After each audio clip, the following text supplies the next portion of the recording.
A man of God, revered by his congregation, hiding a deadly secret. Reverend Ethan Bennett, a 40-year-old gay preacher, strangled his lover Marcus Reed to death in a fit of rage and fear. Why? To stop a blackmail scheme that threatened to expose their hidden relationship and shatter his life forever. This is the chilling true story of betrayal, hypocrisy, and murder. As we delve into this case, it's hard not to reflect on the fragility of human facades. Ethan Bennett preached love and redemption from the pulpit every Sunday, yet behind closed doors, he lived a double life fraught with deception and desperation. This story isn't just about a murder, it's a stark reminder of how societal pressures and personal secrets can drive even the most seemingly pious individuals to unimaginable acts. In a world where acceptance is preached but not always practiced, Bennett's downfall exposes the dark underbelly of hidden identities and the lethal consequences of silence.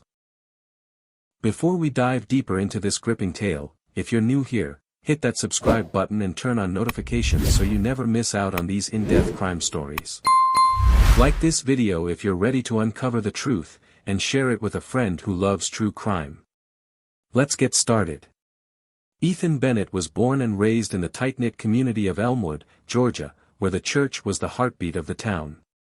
Growing up in a devout Baptist household, Ethan was steeped in scripture from an early age. His parents, pillars of their local congregation, nurtured his spiritual fervor, seeing in him a divine calling.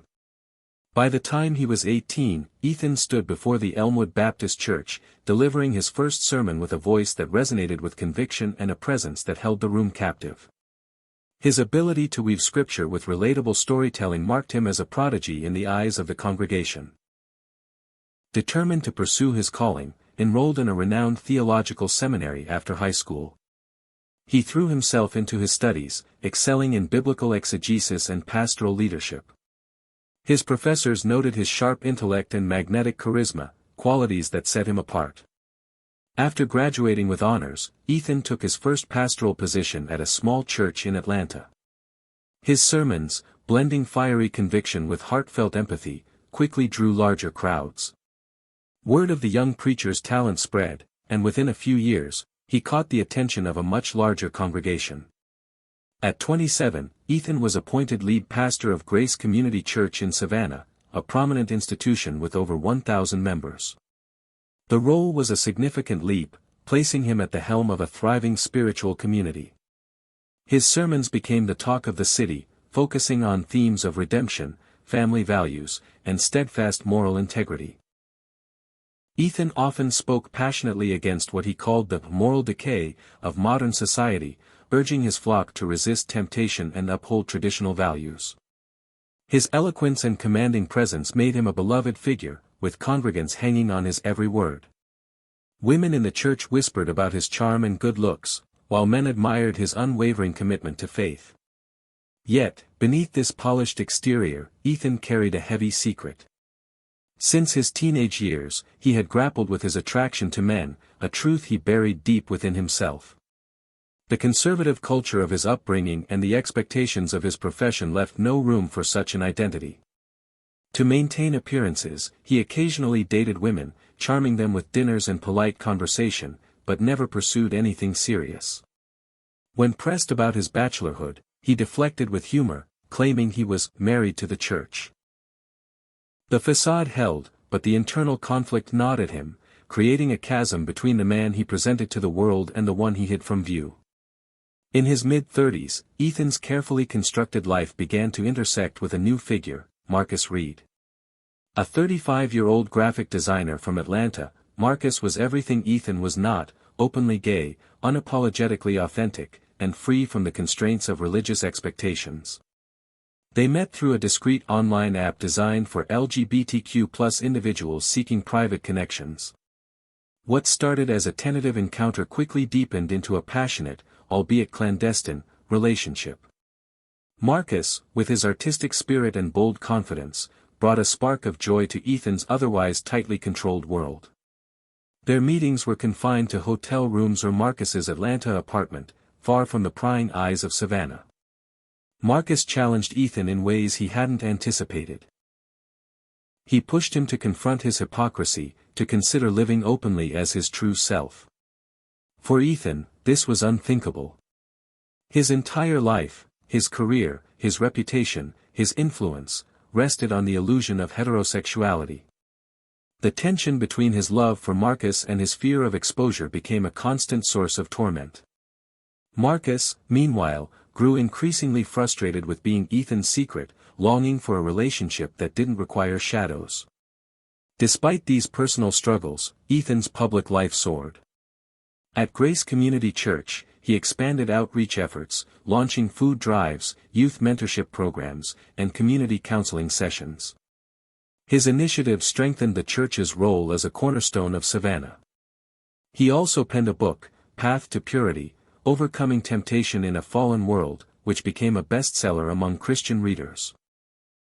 The royalties allowed him to purchase a spacious home in a quiet Savannah suburb, a sanctuary where he and Marcus could steal moments together. But the secrecy took its toll. Marcus's impatience grew, and the once passionate connection began to fray under the weight of unspoken expectations and hidden truths. This volatile dynamic would soon set the stage for a devastating confrontation. Ethan Bennett and Marcus Reed's relationship, born in the shadows of secrecy, spanned 5 tumultuous years. Their connection, sparked through a discreet online app, evolved from cautious encounters to a deep, complicated bond. They met in carefully chosen hideaways, hotel rooms booked under false names, Marcus's modest Atlanta apartment, or, on rare occasions, Ethan's suburban Savannah home when he was certain no one would notice. For Ethan, a 40-year-old preacher whose life revolved around his public image at Grace Community Church, these stolen moments with Marcus were both a lifeline and a liability. Marcus, a 35-year-old graphic designer, brought a vibrancy that contrasted sharply with Ethan's tightly controlled existence. Openly gay and fiercely independent, Marcus lived unapologetically, a trait that both drew Ethan in and intensified his fears. Marcus Reed had carved out a stable life in Atlanta. Working for a mid-sized advertising firm, he earned a comfortable living designing bold campaigns for local businesses. His confidence and creativity made him a standout, but his personal life had been marked by failed relationships before Ethan. With Ethan, Marcus found a depth of passion he hadn't expected, but it came at a cost. Being the hidden lover of a prominent pastor meant constant discretion. Never holding hands in public, never sharing a casual dinner, never being acknowledged as more than a friend in passing. At first, Marcus accepted the secrecy, understanding the constraints of Ethan's world. But as their relationship deepened, the weight of being invisible grew unbearable. Ethan, desperate to keep Marcus close, showered him with affection and gifts. He bought Marcus an expensive watch, designer clothes, and even a sleek new car to replace Marcus's aging sedan. These gestures were as much about love as they were about maintaining control, ensuring Marcus's loyalty in a relationship that demanded silence. Marcus, however, wasn't content to be placated. He began to challenge Ethan, urging him to confront his double life. "You can't preach truth on Sunday and live a lie every other day," Marcus would say during their heated late-night talks. Ethan, torn between his feelings and his fear of losing everything, his congregation, his reputation, his identity as a man of God, resisted. He pleaded with Marcus to be patient, promising change that he knew he couldn't deliver. The turning point came during a bitter argument in Marcus's apartment. Frustrated by Ethan's refusal to come out, Marcus recorded a video on his phone. In it, a visibly emotional Ethan admitted to their relationship and his hidden sexuality, his voice cracking under the weight of his confession. Marcus didn't initially plan to use the recording, but as their fights grew more frequent, he began to wield it as leverage.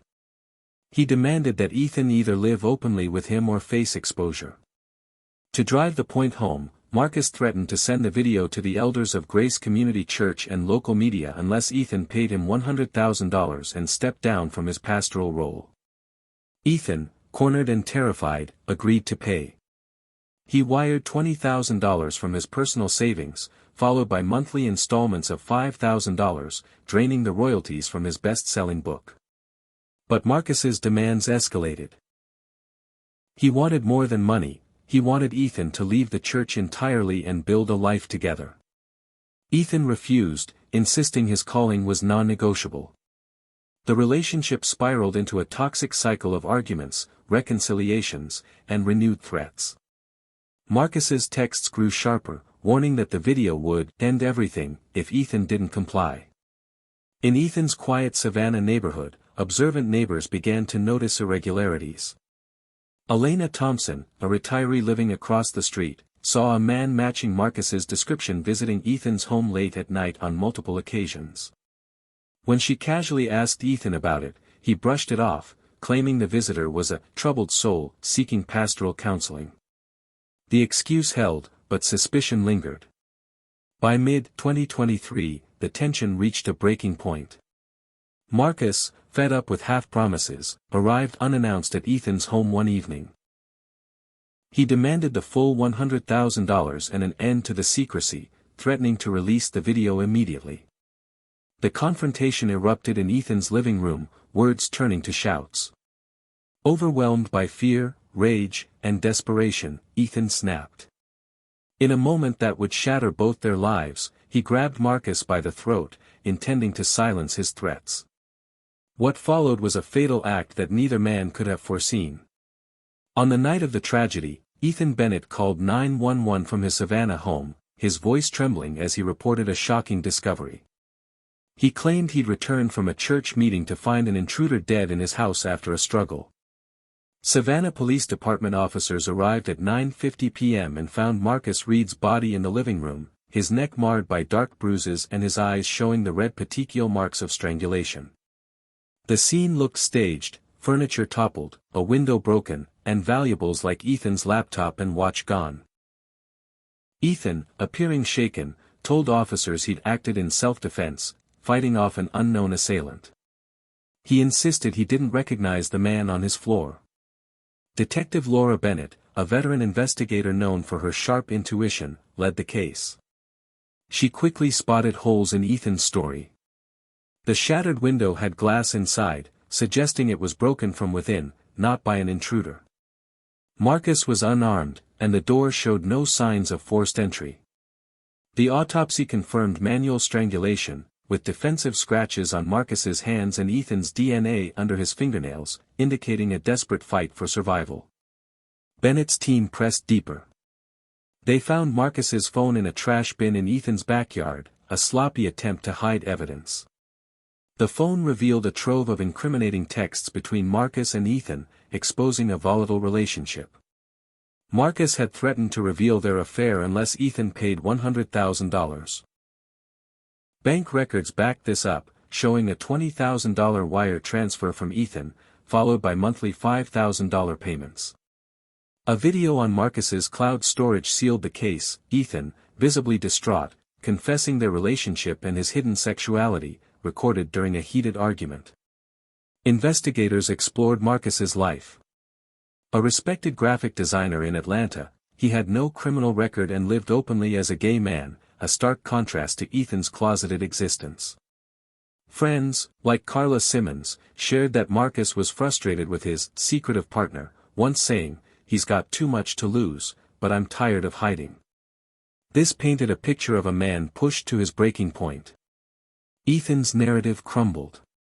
Neighbor Elena Thompson confirmed seeing a man matching Marcus's description at Ethan's home multiple times, undermining his claim of a random intruder. Church financial records revealed irregularities, suggesting Ethan's diverted funds, possibly to meet Marcus's demands. During interrogation, Bennett confronted Ethan with the texts and video. He stuck to his self-defense story at first but faltered, admitting he knew Marcus and claiming the death was an accidental result of an argument. 5 days after the murder, Ethan was arrested and charged with first-degree murder. The news rocked Savannah. Grace Community Church, where Ethan had been a beloved pastor, grappled with shock and betrayal. Parishioner Robert Ellis voiced the congregation's pain. "He was our guide, but he lived a double life." The church members labeling Ethan a hypocrite who killed to protect his secrets. Anonymous former lovers came forward, describing discreet encounters, further exposing his hidden life. Prosecutor Emily Vargas took the case, crafting a case of premeditated murder fueled by blackmail. The evidence was ironclad: DNA, financial transactions, the video, and the staged crime scene. Defense attorney Michael Lang prepared to argue that Ethan acted in a moment of panic, not with intent, but the evidence stacked heavily against him. As the case moved toward trial, Ethan's carefully built world collapsed, his secrets exposed under the harsh light of truth. The trial of Reverend Ethan Bennett I began in Chatham County Superior Court, presided over by Judge Helena Ruiz. The courtroom buzzed with anticipation, packed with people, and stunned members of Grace Community Church. The case, dubbed the "Preacher Blackmail Murder," had gripped Savannah and beyond, with every detail of Ethan's double life dissected in the media. Prosecuting the case was Emily Vargas, a sharp and relentless attorney determined to prove premeditated murder. Defending Ethan was Michael Lang, a seasoned lawyer known for tackling high-profile cases with a focus on emotional appeals. Vargas opened with a bombshell: the video Marcus Reed had recorded, played for the jury in stark silence. In it, Ethan's voice trembled as he admitted to their secret relationship and his fear of exposure, his face a mask of anguish. The prosecution painted a clear picture: Ethan, cornered by Marcus's blackmail demands, lured him to his home with the intent to silence him permanently. Vargas called key witnesses to build her case. Forensic experts testified about the strangulation marks and Ethan's DNA under Marcus's fingernails, confirming a prolonged, violent struggle. Bank officials detailed the $20,000 wire transfer and subsequent $5,000 payments, evidence of Marcus's extortion and Ethan's desperation. Neighbor Elena Thompson recounted seeing Marcus at Ethan's home multiple times, debunking the intruder story. Detective Laura Bennett took the stand, describing the investigation's turning points: the staged crime scene, the incriminating texts, and the phone recovered from Ethan's trash. She recounted his interrogation, where Ethan's self-defense claim faltered under pressure. He admitted to the relationship but insisted the killing was unintentional, a moment of panic during an argument. Vargas countered this, arguing that the staged burglary, complete with a broken window and missing valuables, showed calculated intent to cover up a deliberate act. The defense leaned heavily on Ethan's emotional state. Lang portrayed him as a man trapped by societal expectations, tormented by internalized homophobia and Marcus's escalating threats. A psychologist testified about the psychological toll of living a closeted life in a conservative religious world, suggesting Ethan's actions were a spontaneous outburst, not premeditated murder. Lang called character witnesses from Grace Community Church, who described Ethan's kindness and dedication, hoping to humanize him. In a risky move, Ethan took the stand. Sobbing, he recounted his love for Marcus and the paralyzing fear of losing his life's work. "I didn't mean to kill him," he said. "I just wanted him to stop."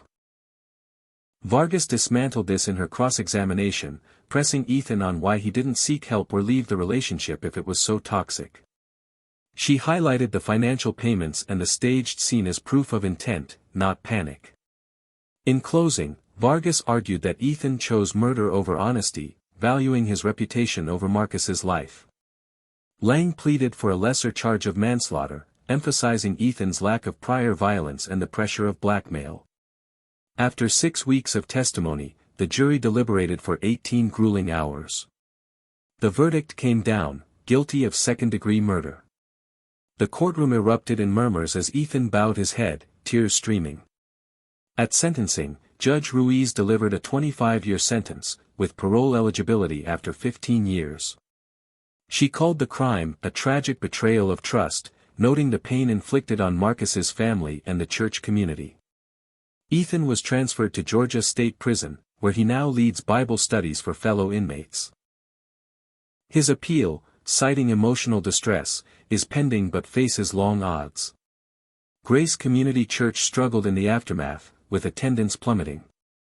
A new pastor, Reverend Lisa Grant, stepped in, focusing on healing and inclusivity.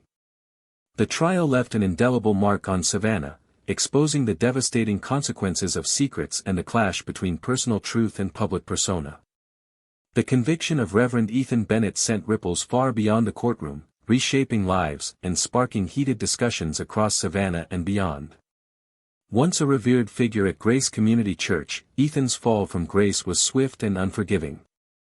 His best-selling book, Path to Purity, Overcoming Temptation in a Fallen World, was pulled from shelves as publishers distanced themselves from the scandal.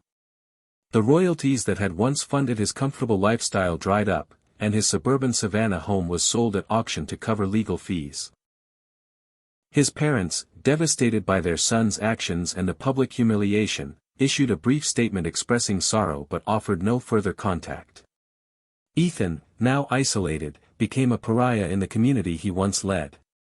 Marcus Reed's family was left grappling with profound loss. His sister, Angela Reed, became their voice, channeling grief into advocacy.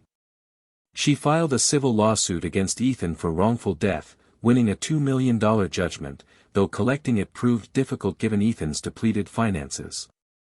In interviews, Angela spoke of Marcus's vibrant spirit and his struggle to love someone unwilling to live openly. Marcus deserved a life out loud, she said, not to be silenced forever.